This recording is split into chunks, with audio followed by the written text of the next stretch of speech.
Bonjour à tous, c'est Jenny Garden, je suis médium énergéticienne et en ce sens je canalise les messages de vos runners et de vos chasers quand vous êtes en parcours de flammes jumelles. Vous avez la possibilité également de poser des questions quand je canalise l'âme de votre runner ou de votre chaser. Donc c'est ce qui s'est passé ici et je remercie le runner et cette chaser d'avoir accepté que je diffuse, que je partage le message, la réponse aux questions également du chaser. Ça va nous donner encore une fois quelques indications sur les comportements du runner, sur ce qui peut se passer dans sa tête. Et c'est toujours très enrichissant, donc merci beaucoup. Allez, c'est parti, je vous partage tout ça. Alors là, on a le message.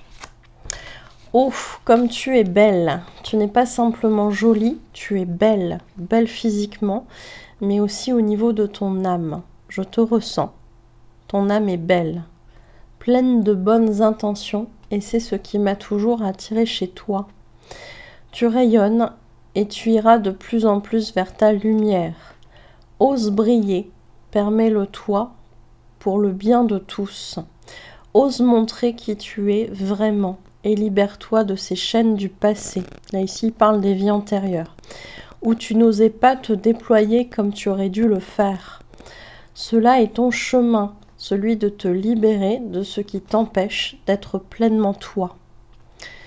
Alors effectivement, il faut savoir que sur le parcours de flammes jumelles, et le runner et le chaser seront amenés à se délivrer de beaucoup de conditionnements, de beaucoup de croyances limitantes, de beaucoup de schémas dysfonctionnels qui les empêchent en fait d'être vraiment le reflet de ce qu'ils sont au niveau de leur âme.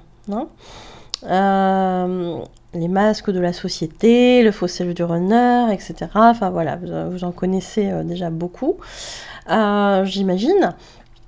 Donc en fait, on va se libérer de plein de choses comme ça. Et ici, effectivement, il y a des incidences depuis les vies antérieures. Donc il y a parfois effectivement des choses à libérer dans les parcours de flammes jumelles, que ce soit sur les vies antérieures, parce qu'il va y avoir des nœuds karmiques, des choses qui vous empêchent concrètement d'avancer sur le parcours, et puis forcément de vous réunir à la fin.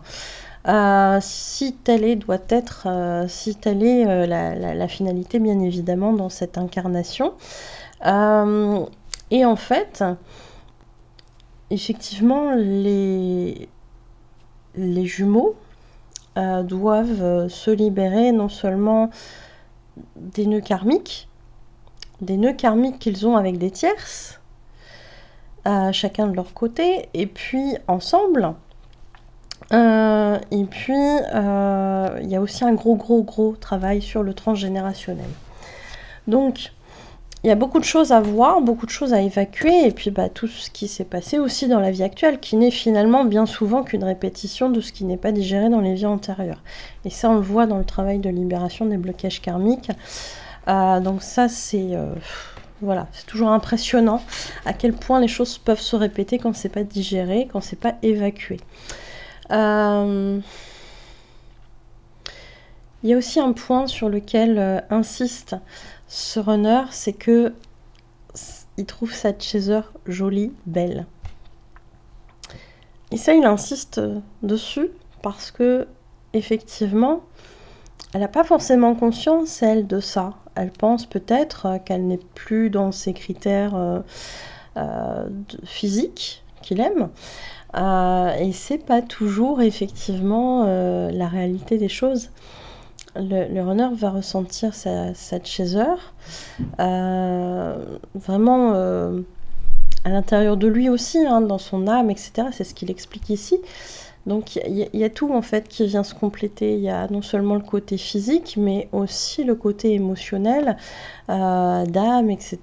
Qui est là. Et il la pousse, encore une fois, à oser se montrer, à oser briller comme elle ne l'a pas fait dans certaines vies où elle s'est empêchée pour diverses raisons dans ses vies antérieures. Et c'est là où potentiellement on peut aller creuser. Mais en tout cas, il y a des choses à voir. Et il cherche à la rassurer sur son physique, je pense. Peut-être qu'elle a des doutes, je ne sais pas, mais voilà. S'il insiste autant, je pense que c'est pour l'aider aussi là-dessus. Alors, cela est ton chemin, celui de te libérer de ce qui t'empêche d'être pleinement toi. C'est bien, tu t'y diriges petit à petit. Je suis fière de toi. Je ne pourrai pas me libérer tant que tu ne seras pas sorti de tes conditionnements. C'est notre contrat. Tu débutes et je termine le boulot. Comme je le dis souvent, le chaser commence le travail, le runner le termine. Prends le temps nécessaire à ton évolution. Ce sera juste ainsi. Effectivement, il ne suffit pas d'accumuler des soins qui vont s'interchoquer entre eux quand il n'y a pas un laps de temps pour laisser agir en fait le soin et laisser le temps de faire ses libérations. Donc c'est bien de laisser un certain temps. En général, on parle de 3 semaines, 1 mois. Attendez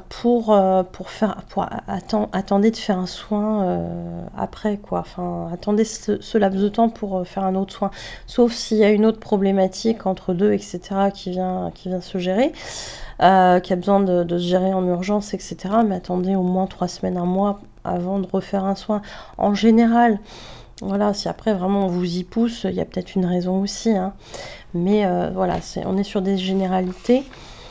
Et ici, effectivement, il n'y a pas de précipitation à avoir, tout est juste sur ce parcours, le timing est juste également. Ne vous dites pas, il faut que j'avance,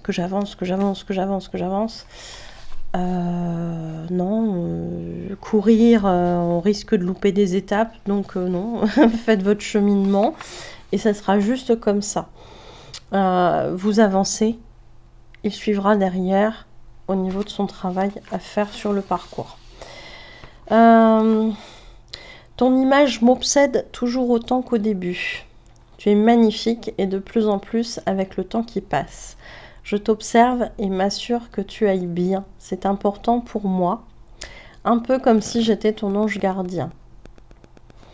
Donc ici, vous voyez, hein, on a encore cette insistance sur le côté physique. Je pense qu'il essaye vraiment de la rassurer là-dessus. C'est vrai que le chaser a tendance à penser au temps très très fortement en disant on perd du temps. Si on doit avoir un enfant ensemble, l'horloge biologique elle tourne.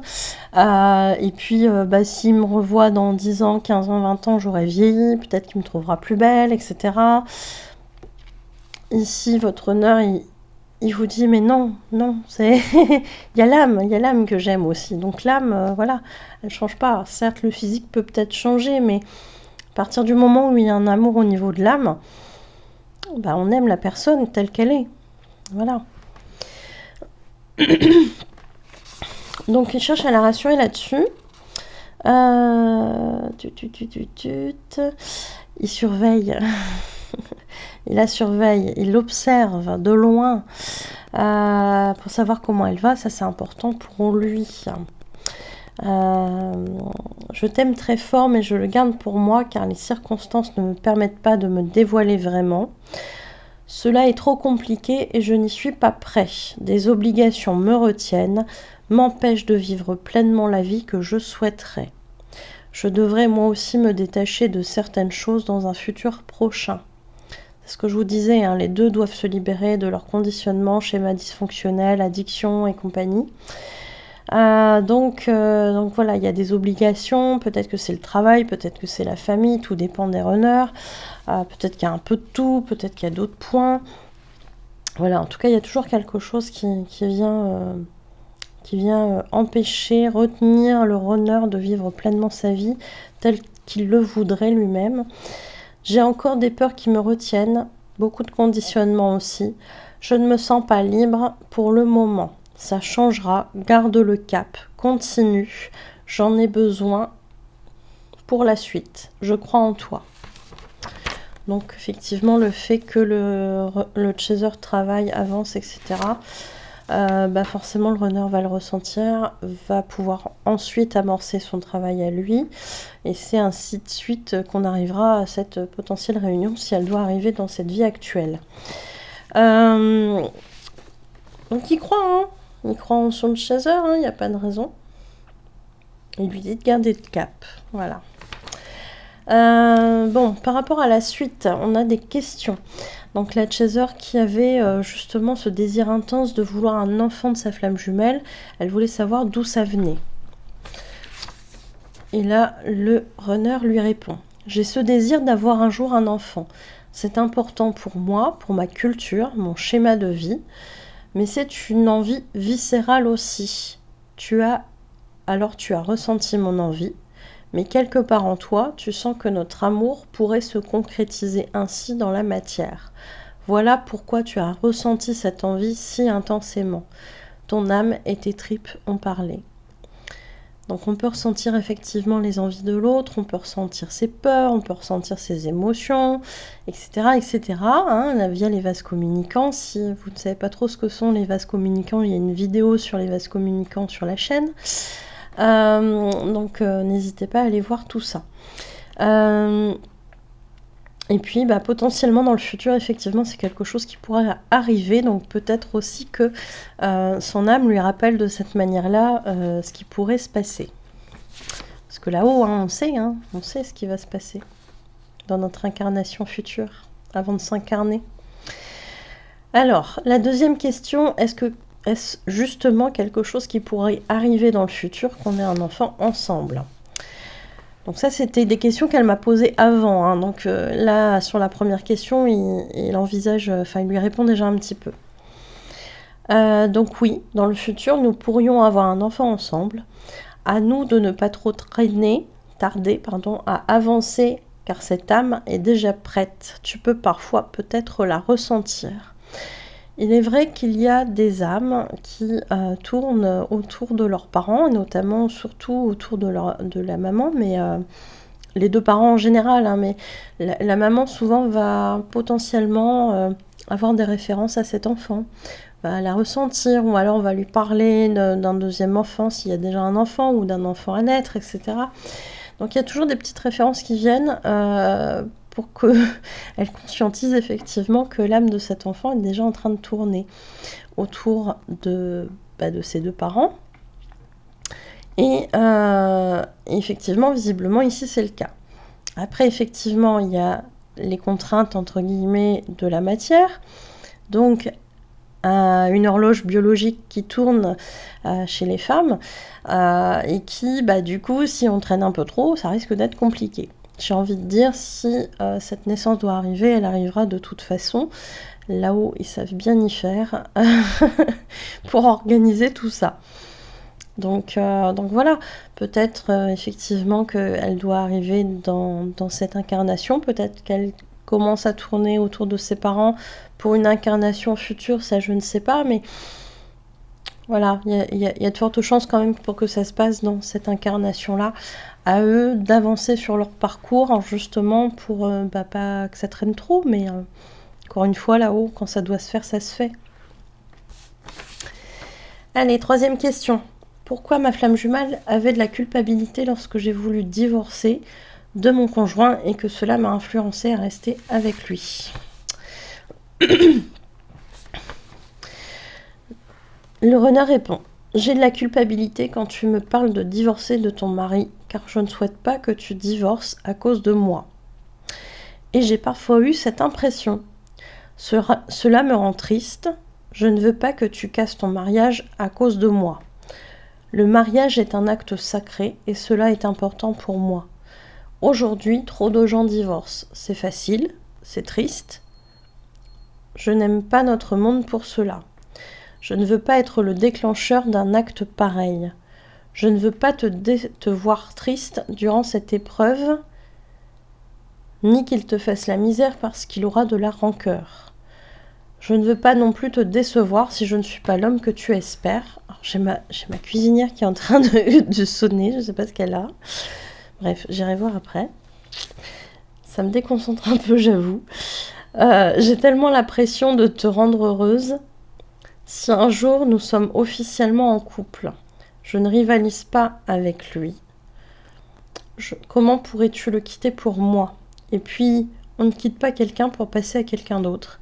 Il est important de se séparer avant pour partir sur des bases saines, de se réparer avant, pour partir sur des bases saines et non blessées avec cette nouvelle personne. J'espère que ce sera moi un jour, quand je serai prêt, car aujourd'hui, j'ai encore peur de ne pas te convenir. Je suis désolée d'être dans l'hésitation. Alors, c'est une personne qui est visiblement très... qui a des... je sais pas le mot. Qui a des principes, voilà. Sur le mariage, etc. Donc il y a un point de vue là-dessus. C'est important pour lui, cette notion de se marier. Donc forcément, on ne vient pas casser un mariage comme ça du jour au lendemain. Il déplore un petit peu le monde d'aujourd'hui où effectivement on est beaucoup dans une société de consommation et parfois ça peut se ressentir dans les relations, avec des personnes qui vont avoir tendance effectivement soit à accumuler les conquêtes sans vraiment qu'il y ait de sens derrière, de relations qui se poursuivent, ou effectivement pour les mariages qui vont avoir tendance à se séparer assez rapidement parce qu'il y a quelque chose qui ne va pas plutôt que de tenter de continuer. Alors parfois il faut effectivement se séparer parce que là ça va plus du tout. Mais voilà, c'est son sens général. Donc oui, il a eu de la culpabilité parce que peut-être que quand la Chaser en a parlé, elle laissait sous-entendre que elle avait son runner dans la tête et que du coup c'était pas possible de continuer de cette manière-là. Et là en fait, lui ne veut pas être le déclencheur de cette séparation.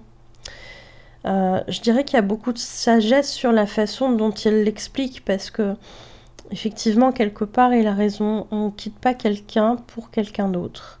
Si on quitte quelqu'un, c'est parce que ça ne va plus dans son couple et derrière ça effectivement l'idéal est de prendre un temps pour soi pour pouvoir justement évacuer, gérer cette rupture, comprendre ce qui n'a pas fonctionné, qu'est-ce qui est de votre ressort, qu'est-ce que vous pouvez changer, sans forcément mettre tous les torts sur l'autre, s'il y en a qui font ça. Mais voilà, et puis de se réparer tout doucement aussi, de prendre ce temps de se réparer, de se sentir prêt à rencontrer quelqu'un d'autre, d'en avoir envie aussi. Alors c'est sûr que si on a quelqu'un dans la tête, c'est peut-être une démarche qui est un petit peu plus compliquée, mais en tout cas ce raisonnement est sain à mon sens. Alors là il lui dit clairement que là pour l'instant il n'est pas forcément prêt à vivre ça avec elle, qu'il y a encore des peurs de ne pas être à la hauteur, de ne pas pouvoir rivaliser avec son mari actuel. Alors est-ce que ça c'est des paroles de runner aussi, est-ce que je vais être à la hauteur, est-ce que je vais pouvoir compenser ce qu'elle avait avant, que ce soit parce qu'il y avait je sais pas, chez le runner il peut y avoir tout, est-ce que cette personne a plus de moyens financiers qu'il l'a vu ou qui s'imagine ça, parce que dans la réalité c'est pas forcément ça, c'est pas vraiment la réalité des choses. Mais voilà, il va trouver un truc, il va se focaliser dessus, il va dire moi je suis pas comme ça. Et en fait, comme elle était avec cette personne, c'est ce qu'elle attend. Pas forcément en fait, puisque là en l'occurrence on parle de potentielle rupture, donc voilà, on va pas forcément rechercher la même chose que ce qu'on a eu précédemment en fait, puisque on quitte la relation. Vous voyez ce que je veux dire? En tout cas, il en est question ici, potentiellement. Et bien souvent, le runner va se dire, en fait, elle avait été avec telle personne, il avait ça, ça, ça, alors il va se monter le bourrichon avec toutes les qualités qu'il pense que l'autre a, que ce soit... Alors, il y a beaucoup de problématiques, surtout quand le runner est un homme. Il va se dire l'argent c'est important, donc si l'autre avait en apparence peut-être plus d'argent, ce qui n'est pas forcément la réalité, mais voilà, on va avoir des personnes qui vont étaler certaines choses matériellement parlant et qui finalement sur le compte on perd un copec. Donc les apparences, attention aux apparences. Est-ce que cette personne, elle avait, selon le runner, telle qualité et que lui ne l'a pas, il va s'imaginer des trucs. Enfin voilà. Il va s'imaginer que son chaser attend ça parce que un tel, sa tierce avait telle ou telle chose, etc. Grosso modo, vous avez compris ce que je veux dire, je pense. Et c'est pas forcément le reflet de la réalité, c'est pas forcément le reflet de ce que va rechercher après le chaser, qui entre-temps, sur le parcours, aura changé, aura évolué, aura compris aussi que peut-être cette tierce avec qui la chaser était pendant peut-être plusieurs années, parce qu'en début de parcours, il y a souvent ces situations-là. Eh bien, c'est que quand elle a commencé à être avec cette personne, elle était dans une dépendance affective, donc elle a peut-être été avec quelqu'un de toxique, ce qu'elle ne voudra a priori pas de nouveau, une fois qu'il y aura séparation. Alors je dis pas que c'est le cas ici, je connais pas, mais je vous dis les situations que je peux être amenée à rencontrer, et non, prenez pas ce modèle de cette personne et la tierce de mon chaser, donc il faut que je sois comme ça. Parce que c'est pas forcément ce qu'elle va chercher, votre chaser. Alors je dis elle parce que c'est la situation la plus majoritaire, mais ça peut être le chaser aussi, vous adaptez à votre situation. Donc le runner, il va se faire une idée de ce qu'il faudrait à son chaser. Il n'est pas forcément toujours très objectif, il n'est pas objectif non plus sur ce qu'il est réellement. D'ailleurs, il va souvent pas comprendre pourquoi son chaser l'aime autant. Donc il va pas être objectif là-dessus. Ça, c'est important aussi alors, il y a cet accord Toltec qui me revient en tête. Ne faites pas de suppositions, en fait, parce qu'en fait, vous savez pas ce qui se passe. C'est comme les publications, Alors là, je suis en train de partir loin dans le truc. C'est comme les publications, que vous soyez chaser ou runner, ne faites pas de suppositions sur ce que vous voyez sur les réseaux sociaux. Les réseaux sociaux, c'est quelque chose qu'on va mettre volontairement pour que les gens le voient. Alors après, bon, il y a des contextes où ça va être professionnel, il y a des contextes où ça va être privé. Donc là déjà, il peut y avoir une différence sur pourquoi on met ça. Et peut-être que ça peut concerner des personnes en général ou ça peut concerner une personne en particulier. Mais quand vous êtes sur les réseaux sociaux, sur un compte privé, ne faites pas de suppositions non plus là-dessus. Et ça, je pense surtout aux chasers qui vont avoir tendance à dire « Oh, mais mon runner, il a mis une photo ou une vidéo où il semblait super heureux avec sa tierce. » Mais est-ce que votre runner, il met une photo quand il est en nuit noire de l'âme, où il est pas bien avec des yeux comme ça, parce qu'il a pas dormi pendant je sais pas combien de temps et qu'il est pas bien? Non, il va pas mettre cette photo-là. C'est pareil pour les chasers, on va pas mettre une photo quand on a des moments où on n'est pas bien non plus. S'il y a une citation qui est mise, c'est pas qu'elle concerne forcément le runner. Ça, c'est pareil, il y a beaucoup de runners qui font des suppositions alors qu'ils voient des choses sur les réseaux sociaux. Ça vous est pas forcément destiné à vous. Donc attention, faites pas de suppositions. Bon, je me suis un peu étalée. Bref, je reviens à la réponse du runner. Je crois que j'avais tout dit. Oui, j'ai tout dit. En fait. Donc voilà, j'espère que ça vous aura aidé. N'hésitez pas à me le montrer par les likes, les commentaires, les partages de vidéos, tout ça. Et si vous voulez que je canalise l'âme de votre runner ou de votre chaser, vous avez les coordonnées pour me joindre dans la description de la vidéo. Merci de m'avoir écouté et je vous dis à bientôt. Prenez soin de vous.